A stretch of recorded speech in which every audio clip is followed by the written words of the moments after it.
আমরা এইমাত্র পদ্মনাভ স্বামী টেম্পল থেকে পুজো দিয়ে এলাম। ওখানে লাইন ছিল প্রচন্ড বেশি বড়, কিন্তু একটা জিনিস আমি দেখে অ্যামেজড হয়ে গেলাম যে ওখানে কিন্তু লাইন হলেও সবাই কিন্তু খুব সুন্দরভাবে লাইনে দাঁড়িয়েছিল। ওখানে কিছুই নিয়ে যাওয়া অ্যালাউড না, ফোন, ব্যাগ নিয়ে যেতে পারেন, তবে প্রপার ড্রেস পরে যেতে হবে, মেয়েরা শাড়ি আর নাহলে স্কার্ট পরে যেতে হবে, নাহলে ধুতি মানে কুর্তির তলায় ধুতি এরকম পরে যাওয়া অ্যালাউড। আর ছেলেদের শুধু নিচে ধুতি আর সারা গা কিছু না পরে যেতে হবে। এবার আমাদের টাইম আজকে যেহেতু অষ্টমী, তো টাইম আমাদের অনেকটা টাইম লেগেছে, লাইনে দাঁড়াতেই 2 ঘন্টা টাইম লেগেছে। কিন্তু আপনি 500 টাকা এক্সট্রা দিয়ে, মানে পার হেড 500 টাকা দিয়ে আপনি তাড়াতাড়ি লাইনেও যেতে পারেন। কিন্তু আজকে সেই লাইনেও বেশ ভিড় ছিল, 2 ঘন্টা না দাঁড়াতে হলেও আধ ঘন্টা হয়তো দাঁড়াতে হতো। কিন্তু ঠাকুরের ওখানে যাব তাই জন্য আর টাকা এক্সট্রা না দিয়ে আমরা নর্মাল লাইনেই গেছি। আর সাথে ওখানে আরতি, ফুল টুল এইসব দেওয়া যায়।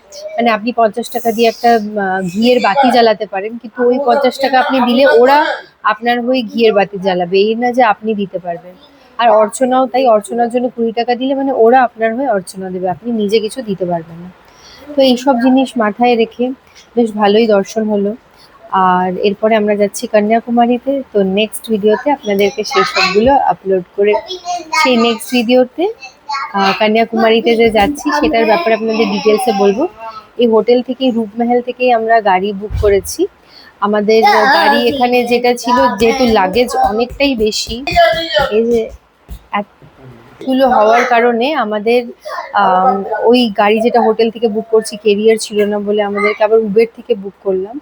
উবেরেও হচ্ছিল না, ক্যারিয়ার পাচ্ছিলাম না, তাই হোটেলের এখানে লোকজন এত ভালো, হোটেলে যে আমাদের গাড়ি বুক করছিল সেই হোটেলের দাদা এসে আমাদেরকে একটা গাড়ি বুক করে দিলেন, কথা বলিয়ে দিলেন অন্য একজনের সাথে। তো সেটা আমাদের এখন কন্যাকুমারী হোটেলে ড্রপ করতে 4,500 টাকা নেবে, ওই 3 থেকে 3.5 ঘন্টা। আর কত এক্স্যাক্ট কি সেটা আপনাদেরকে আগামী ভিডিওতে শেয়ার করব। আর এই ভিডিওটা ভালো লাগলে অবশ্যই লাইক করবেন, আর পুরো কেরালা ট্রিপের সম্বন্ধে জানতে হলে অবশ্যই এই পুরো সিরিজটাকে দেখবেন।